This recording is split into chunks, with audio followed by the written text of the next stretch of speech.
포근한 바람이 불어오면서 가지마다 고개를 내미는 새싹들.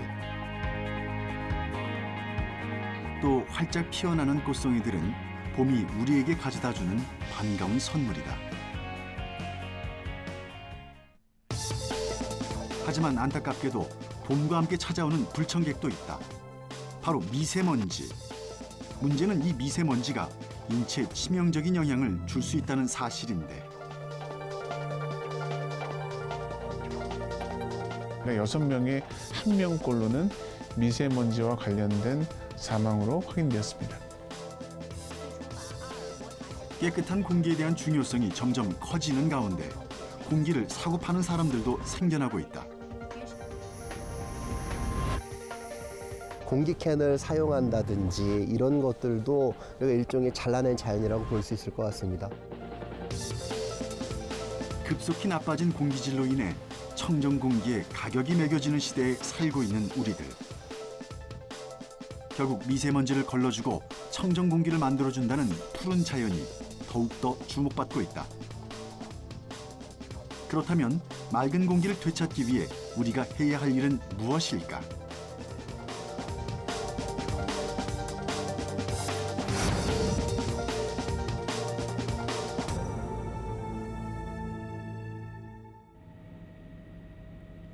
날씨는 포근해졌지만 서울 도심 하늘은 뿌옇게 흐리기만 하다.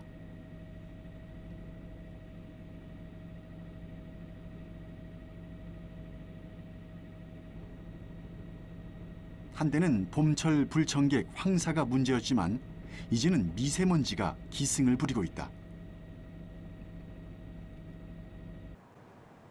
때문에 맑고 청명한 서울 하늘을 만나기란 여간 힘든 일이 아니다. 서울의 공기 오염도는 세계 언론에서도 주목할 정도로 점점 심해지고 있다. 해마다 반복되는 이 재앙에 사람들의 불편함은 점점 커져만 가고 있는데, 환경부 대기질 통합예보센터에서 집계한 통계에 따르면 올해 1월에서 3월 미세먼지 농도 주의 발생 일수는 8일로 지난해와 비교하면 2배로 늘어났고, 특히 서울은 14일로 재작년과 지난해보다 급증한 상태다.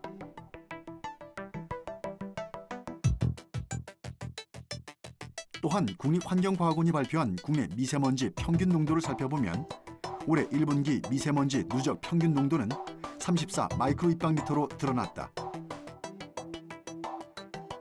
같은 기간 2015년과 2016년에 기록된 28 마이크로입방미터에 비해 20%가 넘게 증가한 수치다. 수도권 지역에 있어서 미세먼지와 관련돼 있는 사망자를 추산해 보니까 15,000명 정도의 규모였습니다. 그런데 이것이 2024년 정도가 되면 오염물질을 잘 관리하지 않았을 때 그 상태가 되게 되면 인구가 고령화된 상태에 있어서 사망자 수도 25,000명 정도 수로 늘기 때문에 이 미세먼지가 관리되지 않으면 상당 부분의 미세먼지와 관련되어 있는 사망이 는다는 것을 확인했습니다. 전체 사망자 중에서 15.9%, 그러니까 6명의 1명꼴로는 미세먼지와 관련된 사망으로 확인되었습니다. 사실 봄철 황사나 먼지 문제는 어제 오늘 일이 아니다. 옛날에도 중국과 몽골의 사막지대는 오늘날과 같이 존재했고 편서풍 또한 쉬지 않고 불어왔기에 조선이나 고려시대의 서적에도 토우, 즉 흙비가 내렸다는 기록을 찾아볼 수 있다. 그런데 이런 먼지가 왜 최근에 와서 심각한 문제로 대두되는 걸까? 일반적으로 발생하는 분진 같은 경우는 입자가 굵은 면지입니다. 이제 예를 들면은 황사 같은 경우에서도 되게 이제 굵은 이제 분진인 경우가 많이 있고 이제 모래바람이라고 보시면 되는데, 지금 발생하는 미세먼지 같은 경우에서는 그보다 훨씬 더 작은 경우인데, 대개는 화석 연료를 연소하면서 튀으면서 발생하게 됩니다. 예를 들면 자동차에서 배출된 형태라든가 공장에서 이제 배출된 분진 형태라든가 이런 부분들은 대부분 다 석탄 석유를 떼면서 발생한 분진 형태인데 훨씬 더 입자가 작은 형태입니다. 그래서 그전에 없었던 아주 미세한 분진들이 많이 배출되어지고 이것 자체가 인간이 이제 흡입해 들어갔을 때 폐염증 반응을 유발하고 이것이 이제 여러 질환들을 촉발하게 됩니다. 공장의 매연과 자동차 배기가스 등 도심의 산업화로 인해 발생된 대기의 미세먼지는 각종 유해물질, 환경 호르몬, 중금속 등이 포함되어 있다. 이미 세계 보건기구에서는 미세먼지를 1급 발암물질로 지정한 바 있다. 미세먼지 구성 요소를 좀 더 자세하게 분석해 봤더니 황산염, 질산염을 포함해 구리, 철과 같은 금속 화합물, 또 탄소 화합물 등이 포함되어 있는 것을 알 수 있었다. 미세먼지는 이렇게 인체에 위험한 물질임에도 불구하고 눈으로 확인할 수 없다는 점에서 다른 어떤 유해 물질보다 치명적이다.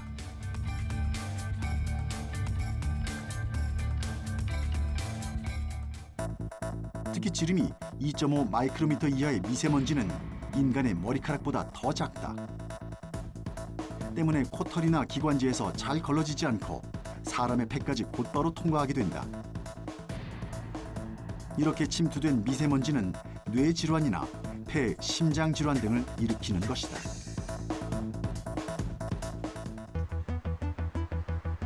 얼마 전 서울의 공기 질이 중국 주요 도시보다 나빴다는 해외 언론의 보도가 있었다. 올해 3월에 서울은 인도 뉴델리에 이어 세계 주요 도시 중 두 번째로 대기 오염이 심각했던 것으로 나타났는데 그 원인을 분석해보면 가장 심각한 것이 바로 중국발 미세먼지였다.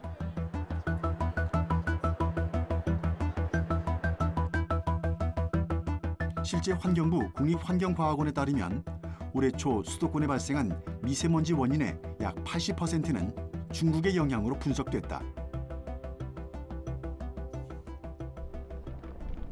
제작진은 실제 중국발 미세먼지가 국내 대기 환경에 어떤 영향을 끼치는지 보다 자세히 살펴보기 위해 국립환경과학원 대기질 통합예보센터를 찾았다. 이곳에선 대형 스크린을 통해서 실시간 미세먼지 발생 현황은 물론 국내외 미세먼지 유입 현황도 살펴볼 수 있었는데 과연 중국의 영향력이 어느 정도일까?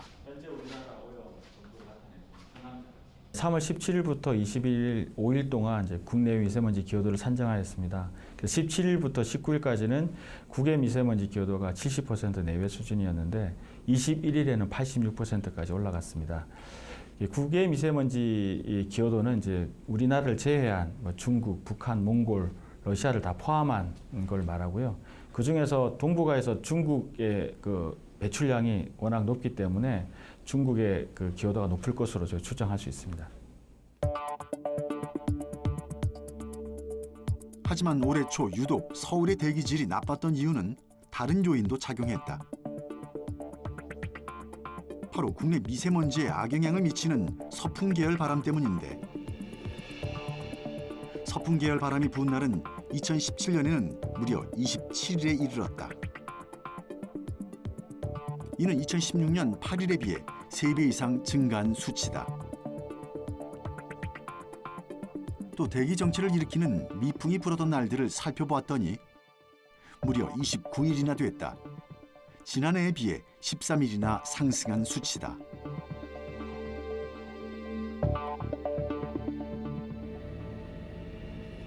사실 미세먼지로 인한 대기 오염은 비단 우리나라만의 문제는 아니다. 외국에서도 심각한 환경 문제로 대두되고 있지만 대기의 흐름이란 국가 간의 경계가 없는 만큼 한 나라의 노력으로만 문제를 해결하는 데는 한계가 있다. 지난 3월 말 국제학술지 네이처는 전 세계에서 미세먼지가 원인이 돼서 수명보다 일찍 사망하는 사람의 수를 추정했다. 결과는 약 345만 명, 그중에 12%인 41만 1,100명이 다른 지역에서 날아온 미세먼지의 희생자였다.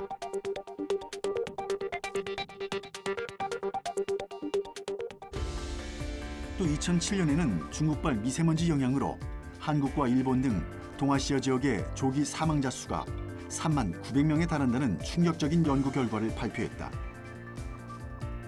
이는 미세먼지가 사람의 몸속으로 들어가 다양한 문제를 야기시키기 때문이다. 미세한 분진 자체가 혈액을 따라 들어가서 혈액을 끈적끈적하게 만들고 또 혈관을 손상시키는 작업을 하게 됩니다. 이렇게 혈관이 손상되어지면 중풍 발생도 되고 또 관상동맥이 손상을 받게 되면은 심장 질환이 발생을 하게 됩니다. 또 혈액을 따라 들어간 미세 분진 자체가 뇌까지 전달되어져서 뇌의 퇴행성 변화를 가져다주고 뇌의 퇴행성 변화와 더불어서 발생하는 파킨손 질환이라든가 또 알츠하이머, 노인성 치매도 발생 가능성을 높이는 것으로 분석되었습니다.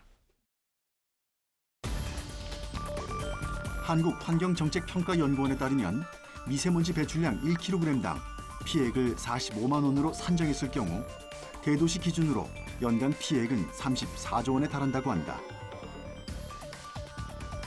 또 질소, 산화물, 황산화물 등의 오염물질이 대기 중 수증기와 암모니아와 결합하면 2차 미세먼지를 만드는데 이것까지 합치면 연간 피해액은 40조 원에 이른다.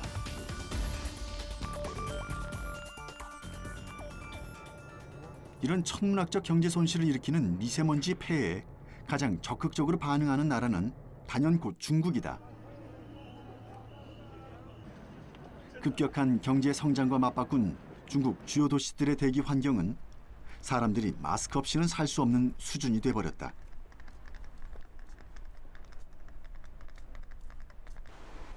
그런데 스모그 도시란 오명이 붙을 정도로 극심한 대기 오염에 시달리는 중국 수도 베이징에서는 몇 년 전부터 맑고 신선한 공기가 담긴 제품이 인기를 끌고 있다.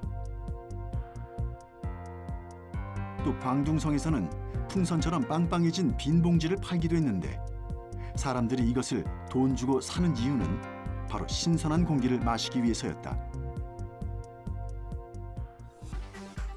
또 캐나다의 한 기업은 공기를 캔에 압축해 중국에 수출했고 이것은 비싼 가격에도 불구하고 4일 만에 완판됐다고 한다. 그러나 이 공기캔 사업을 제일 먼저 시도한 나라는 바로 우리나라다. 무려 13년 전 한라산 청정 공기캔이 시장에 나왔으나 21세기 봄이 김선달이란 비난을 받으며 조용히 사라져버렸다. 하지만 최근 대기오염이 점점 심각해지면서 우리나라에서도 다시 공기캔 사업이 주목받고 있다. 현재 전국 3군데에서 공기캔 사업이 진행 중인데 제작진이 그 중에 한 곳인 경남 하동을 찾아가 봤다. 반달 가슴곰이 반갑게 사람들을 반겨주는 이곳은 지리산 하늘 아래 첫 동네인 하동군 화계면 의신마을이다.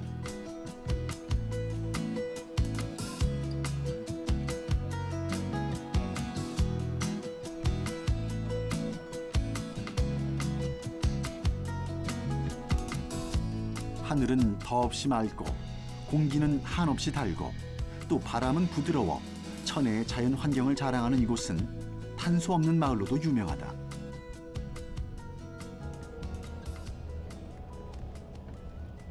하동군은 중국에 공기캔을 수출하고 있는 캐나다 회사와 계약을 맺고 공기 포집을 준비 중이다. 제작진은 마을 이장님을 따라 공기를 포집하는 장소에 직접 찾아가 보기로 했는데 워낙 높은 곳에 위치한 탓에 차로 한참을 올라가야 했다.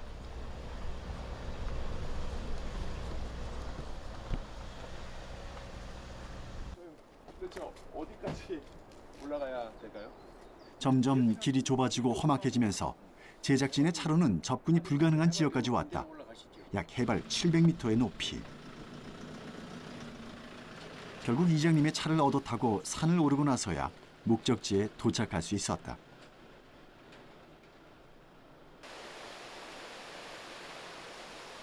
바로 이곳이 앞으로 공기캔에 들어갈 청정 공기를 포집할 장소다. 때마침 포집 장소를 점검 중인 캐나다 회사의 한국 법인 대표도 동행했는데 두 사람은 지역의 공기질에 관한 정보를 주고받았는데 최진기 이장이 이곳에서 50년 넘게 살아온 탓에 이 지역의 역사와 환경을 누구보다 잘 알고 있기 때문이다. 예전이랑 지금 여기 환경은 어때요? 차이가 좀 있나요? 예전에도 이렇게 좋은 환경을 가지고 있었는데 50년이 지난 지금에도 예전이나 지금이나 똑같네요. 여기 주변에 이렇게 환경을 깨끗하게 유지할 수 있는 이유는 뭐예요? 여기는 아예 일반인들이 출입을 못하는 장소입니다. 국립공원에서 이렇게 출입을 제한하고 있으니까 저희들만, 마을 주민들만 올 수 있는 장소죠.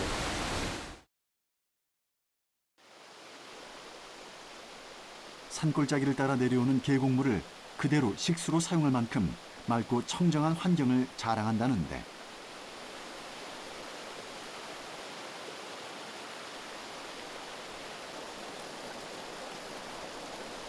캐나다 공기캔 회사의 한국 법인 대표 황병욱 씨는 이곳이 캐나다의 청정 환경과 비교해도 결코 뒤처지지 않는다고 말한다.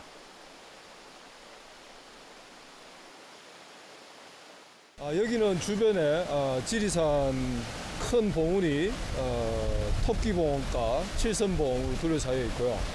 그리고 여기부터 저 하류에 있는 그 의심마을까지 깊은 계곡으로 구성이 되어 있습니다. 그래서 여기서 공기가 이 계곡을 따라서 주변의 한렵수와 함께 올라오기 때문에 뭐 미세먼지라든지 이런 부분이 많이 정화작용이 되고 주변에 있는 한렵수에서 나오는 좋은 성분들로 인해서 맑은 공기를 채집할 수 있는 지역입니다. 곧 새로운 사업이 시작되는 곳이지만 청정 공기를 선보이는 만큼 자연을 훼손하지 않는 것을 원칙으로 삼고 있다.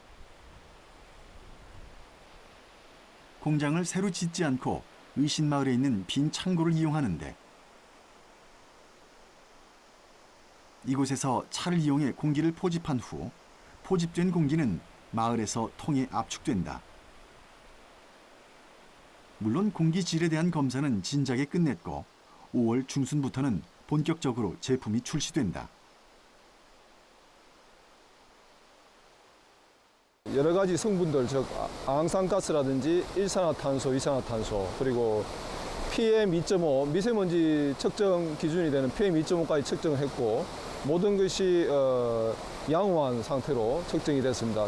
특히 PM 2.5 같은 경우는 10 이하로 측정이 됐기 때문에 3에서 9까지 측정이 돼가지고 한국에서 어떻게 보면 가장 맑은 공기로 측정이 됐습니다.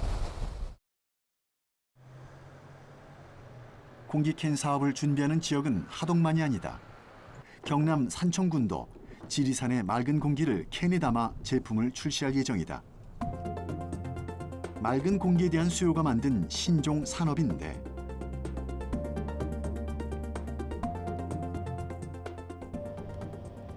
제작진은 그중에서도 실제로 공기캔을 생산하고 또 판매 중이라는 통영으로 가보았다. 경상남도 통영.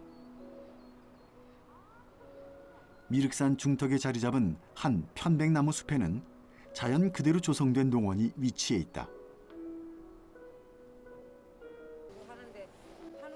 이곳은 각종 동물들과 일상에 지친 사람들이 잠시 쉬어가는 곳인데 도시에서 온 사람들은 잠시 신발을 벗고 맨발로 자연의 정취를 한껏 느끼는 장소다.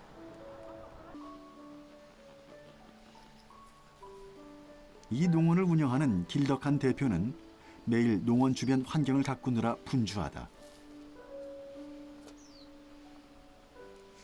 좋은 공기를 우리가 관리를 하고 좋은 공기의 원료를 만들어내려면 이 주위 환경이 굉장히 중요하거든요.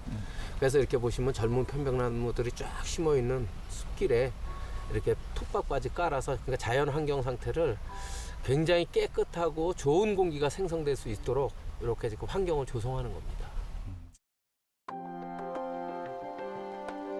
잠시 주변을 돌아봤더니 남해안의 청정 해역이 산 아래에 펼쳐져 있어 맑은 해풍이 올라오고 있다.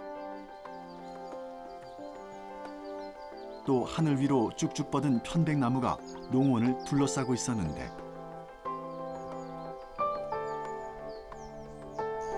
그 사이로 불어오는 바람 역시 더할 나위 없이 싱그러운 향기를 품고 있다.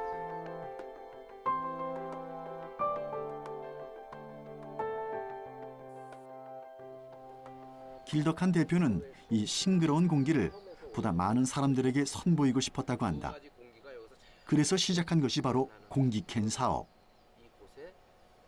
통영 앞바다에서 불어오는 해풍과 편백나무 사이에 위치한 곳에는 이곳에 맑은 공기를 포집하기 위한 공기 포집 장치가 설치돼 있다. 주위에 이 피톤치드를 뿜어낼 수 있는 편백나무들이 이렇게 산재해 있습니다. 이 편백나무와 그다음에 해풍이 같이 어울려진 장소가 바로 이 장소거든요. 그래서 이 좋은 공기를 만들려면 원료 자체가 굉장히 좋아야 돼요. 그래서 이 좋은 원료를 채취하기 위해서 바로 이곳에 이렇게 숲속에 이렇게 채취 장치가 있는 겁니다. 맑은 공기 포집과 동시에 편백나무 잎들을 채취하고 있는데 이 잘려진 편백나무 잎들이 과연 어떻게 쓰이는 걸까?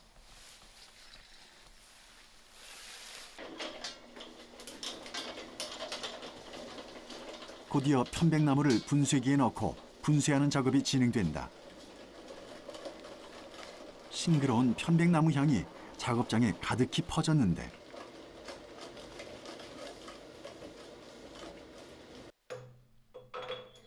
곱게 분쇄된 편백나무를 원료봉에 집어넣고 압력을 가하면 피톤치드 향이 고스란히 추출된다. 공기를 압축하는 과정에 혹시나 섞여있는 미세먼지나 불순물들이 또 한 번 걸러진다. 그리고 압축된 공기 안에 그 피톤치드 향을 집어넣으면 공기캔에 들어갈 원료, 즉 신선한 공기가 완성되는 것이다.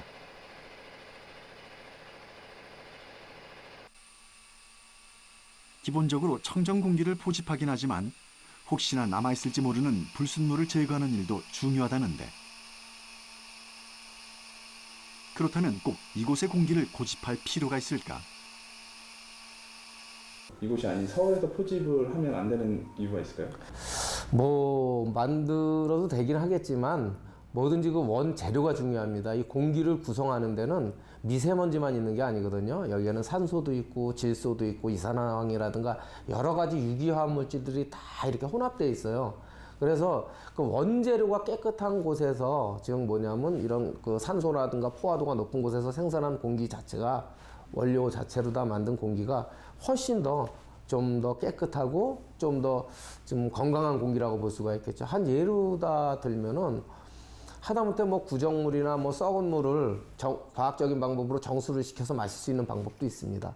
그리고 또 진짜 신선한 생수를 다시 한 번 더 정수시켜서 마시게 되면 이 두 가지가 우리 인체에 받아들였을 때는 엄청난 차이가 난다고 저는 분명히 생각하고요. 이런 과정을 거쳐서 정제된 공기는 조그마한 캔에 압축되어 소비자들에게 선보인다. 물론 아직 생소한 제품. 하지만 공기 오염이 더 심각해진다면 과거 생수가 그랬던 것처럼 우리는 공기를 사 마셔야 하는 시대와 마주할지도 모른다. 한편 워낙 도심의 공기가 탁하다 보니 주말이면 좋은 공기를 마시러 숲을 찾아다니는 사람들이 늘고 있다.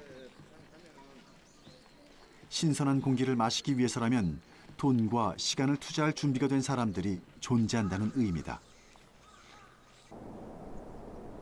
그래서일까? 장흥의 한 생태 휴양림에서는 올해 입장료를 소폭 인상했다.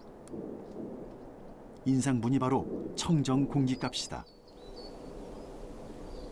총 15만 그루의 편백나무들이 피톤치드를 진하게 내뿜는 이곳은 입장료가 인상됐음에도 불구하고 방문객 수는 점점 증가하고 있다. 나무가 무성하고 공기가 깨끗해 동물들이 마음껏 숨 쉴 수 있는 이런 환경은 회색벽 사이에서 살아가는 도시 사람들이 가진 가장 큰 결핍 중에 하나다. 특히 천연 항균 물질이라는 피톤치드와 공기 비타민이라고 불리는 음이온을 마음껏 흡입할 수 있다는 것이 가장 큰 장점이라는데 저희가 다른 지역보다 뭐 공기의 질이나 뭐 피톤치드 양이나 그런 물질들이 훨씬 더 많이 나와서 뭐 인체에 더 뭐 건강에 좋고 인체 면역력을 강화시켜주는 그런 공기들이 깨끗한 공기들이 가장 많이 있기 때문에 저희가 청정 공기값이라고 해서 입장료를 1,000원을 인상을 한 것입니다. 그러면은 그 1,000원을 인상을 했을 때 네. 그 이제 오시는 탐방객들이나 이렇게 뭐 관람객들의 반응은 어떠셨어요? 처음에는 입장료 인상을 했을 때 이 청정 공기값이 무엇이냐 이렇게 많은 질문을 받았었거든요. 그래서 오는 사람마다 저희가 안내도 해드리고 이렇게 깨끗합니다.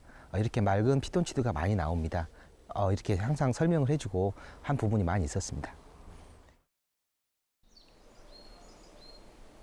이곳의 공기가 청정한 이유는 분명 환경적인 요인이 있다. 무성하게 우거진 나무와 산을 타고 내려오는 맑은 물, 그리고 이곳을 터전으로 많은 생명들이 조화롭게 살아가고 있기 때문인데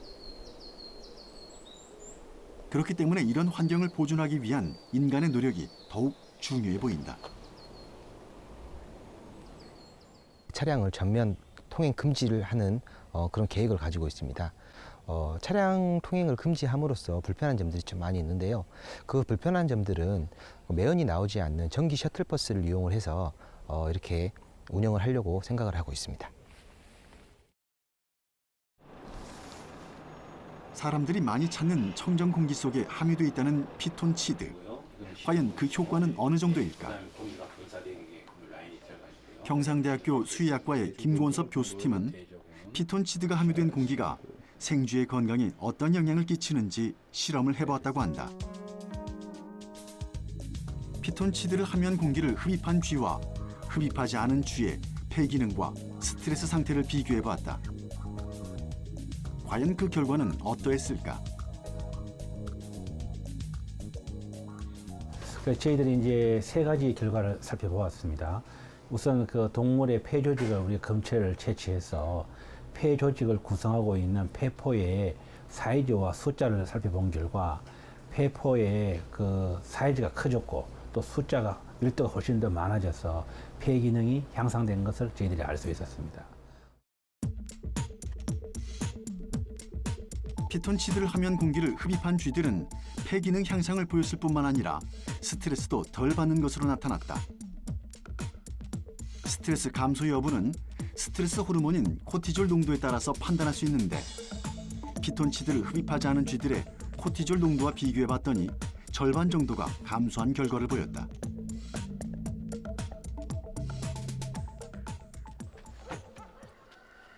충남대학교 산림자원 환경학과 박범진 교수는 숲과 공기질의 상관관계를 분석하기 위해 부지런히 데이터를 확보 중이다. 최근 그는 도시 근교의 숲이 도심의 미세먼지를 획기적으로 감소시킨다는 사실에 주목하고 있다. 오늘도 그는 서울 근교에 위치한 숲을 찾아서 공기질을 측정하고자 한다. 이곳은 도심과 인접해 있지만 산으로 올라갈수록 미세먼지 수치가 현저하게 떨어져서 맑은 공기를 유지하고 있다. 그 원인을 다양하게 분석해보고 도시의 공기질을 향상시킬 수 있는 방법을 찾는 것이 요즘 박범진 교수의 관심사다. 숲의 한가운데에 들어서자 공기질 측정 장비를 설치한다. 숲의 공기 역시 시시때때로 변하기 때문에 시간별 공기질의 변화를 관찰한다. 그리고 같은 시각 도심의 공기질과 비교를 해보면 숲의 역할에 대해서 보다 선명한 실험값을 얻을 수 있다. 이 지역은요, 서울에서 아주 가까운 경기도 인근의 숲이고요. 대도시에서 가까운 거리에 있지만 그래도 어느 정도 일정 규모 이상의 숲 면적을 가지고 있는 곳입니다. 그래서 도시에 있는 사람들이 쉽게 접근할 수 있는 곳에 있는 숲이 어느 정도 도시 환경과 비교했을 때 이렇게 공기의 질을 높일 수 있는가를 저희가 좀 정량적으로 분석해 보기 위해서 이곳을 연구의 대상지로 잡았습니다.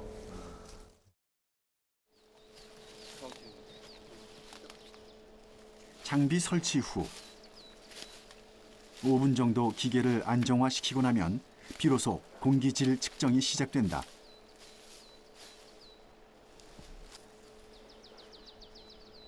그저 산 중턱을 넘었을 뿐인데 공기질에 있어 많은 차이를 보일까?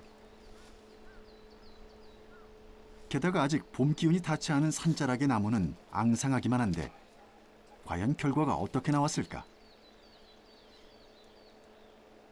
숲속의 PM2.5 농도가 0.078인데 네. 지금 서울이 어느 정도 나와요? 지금 서울은 17 마이크로그램 정도 나왔습니다. 그럼 여기가 한 200분의 1 정도니까 숲이 지금 그만큼 미세먼지를 잘 차단해주고 있는 건 확실한 것 같네요. 네, 그렇습니다. 우리가 숲의 환경을 이야기할 때 항상 에어컨 틀어놓은 실환경하고 비교하시는 분들이 많거든요. 당연히 실내 환경은 훨씬 더 쾌적하다라고 느낄 수 있습니다. 하지만 그 환경이 가지고 있는 맹점이 여러 가지가 있는데요. 첫 번째는 변화가 없고 항상 일정하다라는 점을 들 수 있습니다.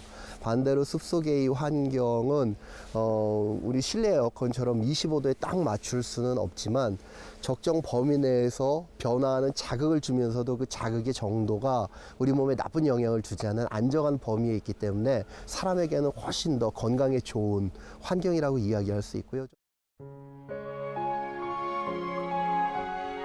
사람들이 본능적으로 숲을 찾게 되는 이유도 아마 마찬가지일 것이다. 지금 당장은 미세먼지의 습격에서 벗어나기 위해 공기청정기를 설치하고 공기캔을 흡입하는 등 정화된 공기를 찾을 수밖에 없다. 하지만 결국 우리에게 필요한 것은 바로 자연과 함께 살아 숨쉴 수 있는 청정 공기가 아닐까.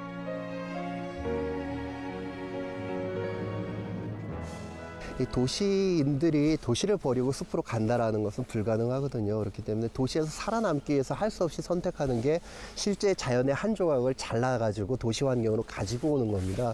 저희가 그런 것들을 잘라낸 자연이라고 표현을 하는데요. 그러니까 뭐 공기캔을 사용한다든지 이런 것들도 우리가 일종의 잘라낸 자연이라고 볼 수 있을 것 같습니다.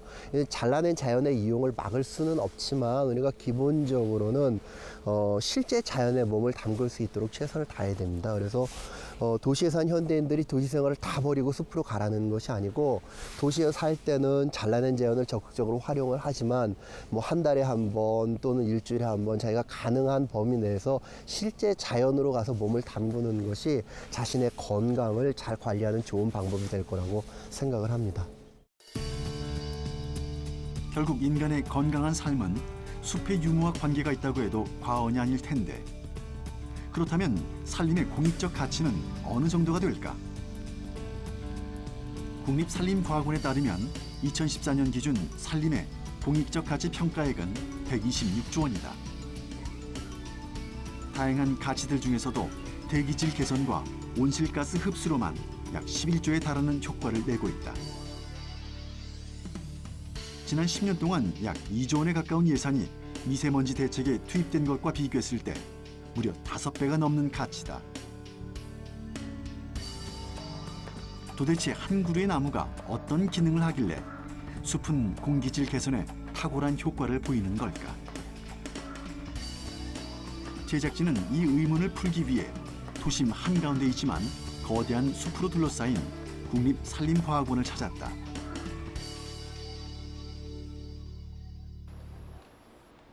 미세먼지를 정화시키는 나무는 과연 어떤 수종일까? 얼마만큼 자라야 할까? 또 어떤 관리가 필요할까?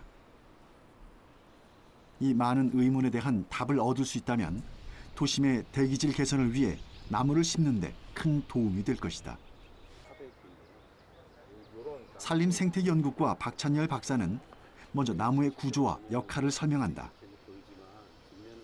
이렇게 나무 한 그루가 보면 키가 낮고 그래서 단순한 구조로 보이지만 자세히 보면 나무 줄기 있고 가지 있고 가지 잎 뒷면에 보면 이렇게 이제 약간 이제 다른 색깔은 다르게 보이지만 이 기공이라는 부분에서 이런 미세한 구조들이 상당히 많이 있습니다. 여기에 보면 이런 기공이나 이런 구조를 통해서 이산화황이나 이산화질소, 이산화탄소 등 대기 오염 물질을 흡수를 하고 우리에게는 산소를 공급해 주어서 이 나무 자체, 이 화백나무 자체는 우리에게 이제 좋은 공기질을 준다고 볼 수 있겠습니다.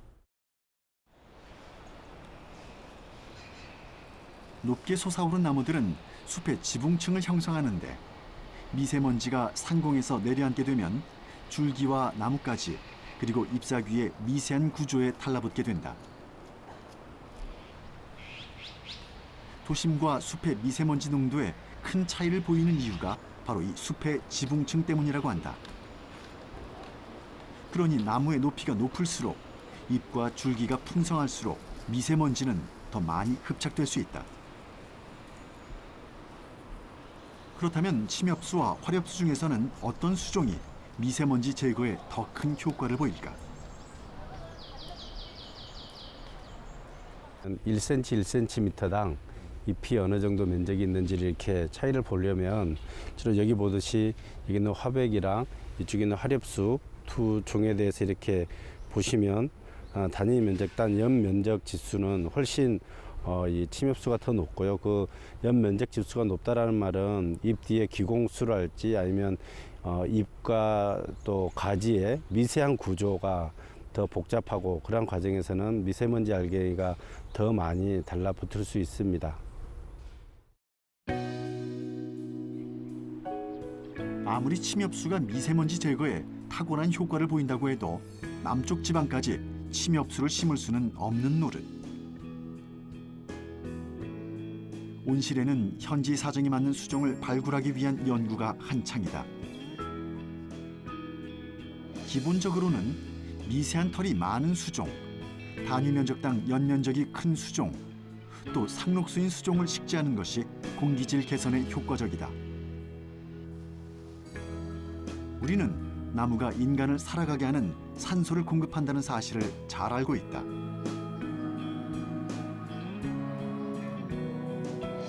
실제로 이제 한 그루의 나무가 1년에 그럼 성인 몇 사람이 마음 놓고 쉴 수 있는 산소를 공급하느냐, 이제 이런 결과를 한 7명, 성인 7명이 1년 동안 숨 쉴 수 있는 그런 산소를 공급한다랄지 그러한 이제 하나의 결과를 잎 단위별로 연구를 하고 있습니다.